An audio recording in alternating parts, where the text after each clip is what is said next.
Yachting International Radio. You're with Karine, Rayson from the Crew Coach on the Wellbeing Project. Today we're focusing on leadership and something quite special about leadership, and that is having the courage to ask for feedback.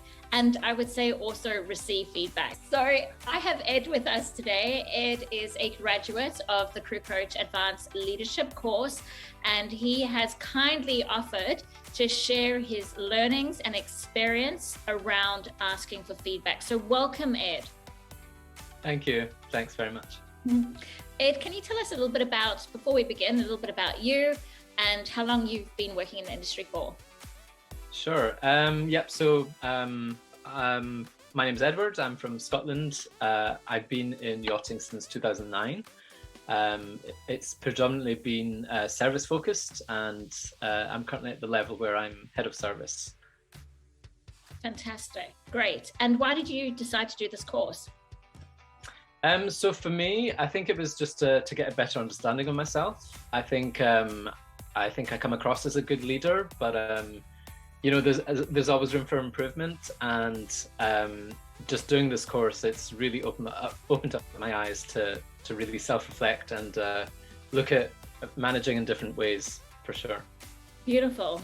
So a huge part of the course is doing a research inquiry. What that is about for our listeners, it's really thinking about what you want to know with regards to how other people perceive you as a leader, and closing the gaps, your learning gaps specifically, because what you don't know, you don't know. So that's why it's so helpful to get that feedback. And this is a very unique course where it's not generic content. We focus on your unique leadership style. If you're not able to understand self-leadership, then you will not be able to lead. So the research inquiry can be very confronting and intimidating. We come up with a specific set of questions that you ask colleagues, past, present, with regards to feedback on your leadership. So how did it feel for you to press send with regards to your leadership form to those contacts, Ed? For me, I was definitely apprehensive. I think just in general, we don't like receiving feedback because we're worried it'll be negative. I think it was a mixture of emotions. I was definitely excited to see what the outcome would be. Definitely nervous to see what the outcome would be. In the end, excited because I knew it's a way to learn from it. I knew it was a valuable tool, a valuable thing to do, because I'll definitely be learning either way from it. Fantastic. So I'm sure that would be one of the obstacles with regards to asking for feedback, as you said, worried about whether the feedback will be negative. And obviously when it's negative, it could impact our sense of self-worth and self-esteem, our ego. And so we tend to avoid asking for feedback. Can you tell me, how often have you received feedback since working in the industry? It's been over 10 years and it's been very rare. I think anything that's kind of close to feedback is during appraisals, and even then, I think the systems in place, in my experience, have been pretty vague. We've kind of touched on a couple of things, but nothing's kind of been implemented, or I haven't learned fully from it. So I think just doing this research inquiry is, it's very black and white. It's what's what, and I think it's definitely more beneficial than what I've had in the past. Okay, so what you've learned from the feedback module, what do you intend to implement on board with your team? I think definitely my communication style. I think I am quite open to sharing information, but I think just based on my experiences, I feel that I should oh God, I've lost my train of thought. Blooper. uh, um, yeah, I think based on my communication style, I think I need to be more empathetic. I think I need to see things from other, like my other teammates' perspective, see things from their perspective, and and in order to come to a solution with whatever we're challenged with, to see things from different sides. I think that's definitely a big one for me. Yeah, interesting. And that's empathy, which is a huge part of emotional intelligence. And I can share a recent example with you with regards to empathy, where a female chef, was told that she needs to do dual roles, and it's a big vessel. So she's not a soul chef / soul stew. And the captain wanted her to help with cabins and put on a separate uniform, which is squaws. And she didn't feel comfortable doing that. She doesn't want to wear a skirt. She wants to wear pants. And the captain said she needs to harden up. It's the industry. It's the expectation. And she said, well, do you expect the engineer to come and work in the galley and put on a chef's uniform? No, you don't. And another thing on top of that, normally there's a reason behind why we do what we do. And did I just break up there? Yeah, you did. Okay, so normally there's a reason why we do what we do. So unfortunately for her, she was a victim of sexual assault at a young age, and that's why she wants to wear pants. Right, yeah. So I think acting with kindness, compassion, and empathy is crucial when you want to be an effective leader. It's not about throwing commands. This is how it's done. It's my way or the highway. It has to be a conversation and negotiation. Yeah. Yeah. No, I completely agree with you. Yeah. So going back to your learnings, we also learned about doing performance appraisals, which is a great way to provide feedback. However, through my experience of doing performance appraisals on board, if the crew are not prepped around receiving and delivering feedback, it can be a disaster. And I know we've discussed this in the course, that in order to do this advanced course, you do need emotional maturity and intelligence. Otherwise, you can get on the defensive. So how do you, intend to prep the crew around receiving and delivering feedback? And how do you foresee yourself running performance appraisals? I think in terms of prepping, it's, giving them an understanding that the appraisal is not a negative thing. I think, just opening up their minds to seeing it as an opportunity for what's to come, rather than appraisals focusing on negative things, which it isn't and it shouldn't be. So in terms of prep, I think perhaps, just give them something to think about before they come into the actual appraisal. Give them a couple of questions that they can mull over, even a couple of questions that will get them thinking about what feedback they have for me, in terms of how I can, manage better, or, just see things from a different perspective. I think if they're prepared when they come in for their appraisal, I think they're more open to to talking and sharing information. Brilliant. So when you did your research inquiry, were you pleasantly surprised with the results? Did you think it was going to be negative, or were you a little bit concerned?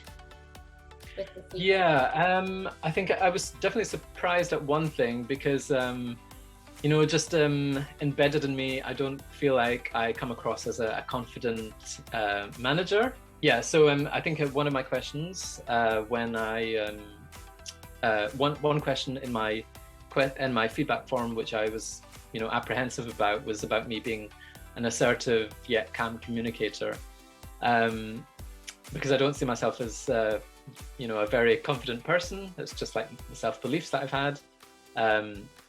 But a lot of the feedback that I received was that they did see me as a confident leader. So that was surprising to see, and obviously a good feeling to have. I think on the other end of the spectrum, there was something that was slightly negative. Just I think at the time, the person who responded to my feedback form, they were in a junior position, and they saw my role as me just sitting at my desk all day and not getting involved as much, like physically. And so I was a bit shocked at that, because I had the belief that I was quite good at getting involved, but that's what these forms are for. These feedback forms are for. I think it's definitely opened up my eyes to be more alert with that, and to get more involved. And if anything, it's showing support, it's getting the work done quicker, and it's helping the team. So Right. yeah. Good. So we did cover a module on limiting beliefs, and you said you saw yourself as perhaps not an effective communicator and lacking a bit of self-confidence. Now that you've received that feedback, are you able to shift or challenge that belief system? Do you still believe in it? Is it truth to you, or are you open to thinking otherwise? Yeah, I think just based on my current situation, since doing this course, I've not been working, and I think those beliefs, although my mindset has changed, like from doing this course, for sure, like absolutely, I feel like I still have those beliefs in the back of my head, and until I get back into a work environment and have a team around me again, it's a way to show myself that I am that person that people do describe me as, and it's something that I can build on as well, being that confident person. Yeah, sure. We do need the evidence to support or challenge our belief systems. Yeah. So if you were to advise a head of department who would really like to do what you're doing and be confident and brave enough to do a research inquiry, where do they begin, and what sort of questions would they ask?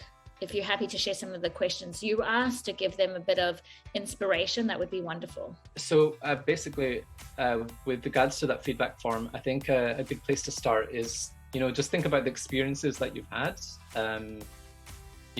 in the past, like in yachting, I guess, if you want to keep it specific. And also just a bit of self-reflection. I think like one of the things I asked for, actually my first question that I asked was what 5 adjectives would you use to describe me as a leader? And answers can be good, bad, or ugly, because the people that you send these feedback forms to, of course, it's people that know you, but you don't want them to be biased and just give you positive positive feedback. You really need to have honest feedback, I think. So that's why I put good, bad, or ugly, so that they can go to town with what they think. Another question I asked was, what strengths did I bring to our workplace? I think it's good to know what strengths others see in you, so that you can carry that on, and you can carry that on to your next position. And then just looking at the other side of the spectrum, what do you feel I lacked to be a good leader, and what could I do to further my leadership skills?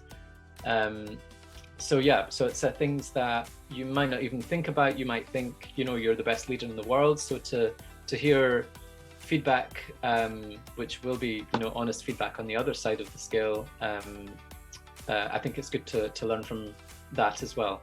So, there'll definitely be questions that you need to throw in there that you might be scared of hearing the answers to, but I think you need to have it balanced so that you do get an overall picture, or an all-round picture as to what feedback you're actually looking for.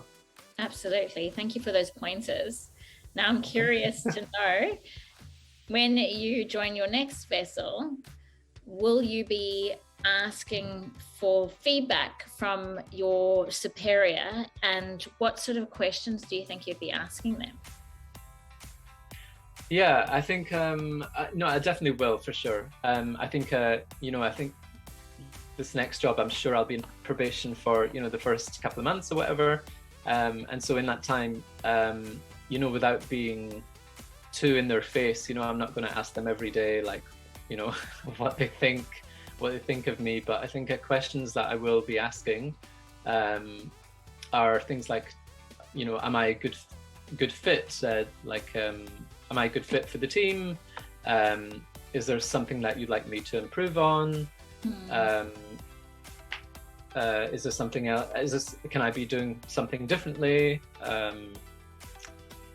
Also, I guess, in terms of like managing the team, even maybe I need to step back a bit more and let them, get on with things. I think with my superior, I'm sure they'll be observing my ways at work, and they'll be observing the whole department as well. So they can definitely give me proper feedback in terms of like stepping back or like getting more involved. So I think I think it's just mainly about my interaction with the crew, and obviously with the guests when they do come on board. I think the benefits around asking for feedback is that you're not sitting in your own head and doing head miles around what you think people think of you.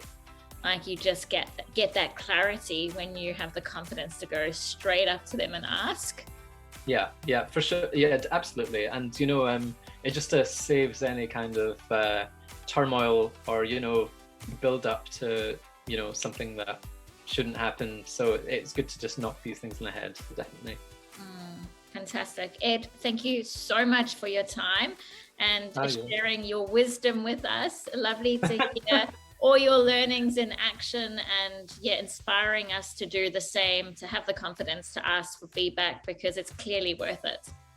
Oh my God, it's really been worthwhile for sure, and it's been an absolute pleasure to share my side of the story. Thanks, Ed. Hi everyone, Karine from the Crew Coach here. If you are interested in the accredited Guest IAMI Advanced Leadership Course, do get in touch, as the places fill up very quickly. You can contact me at karine@thecrewcoach.com. That's Karine, or you can find me on social media, Facebook and Instagram. Send me a DM and I'll get back to you as soon as I can. Take care. Bye.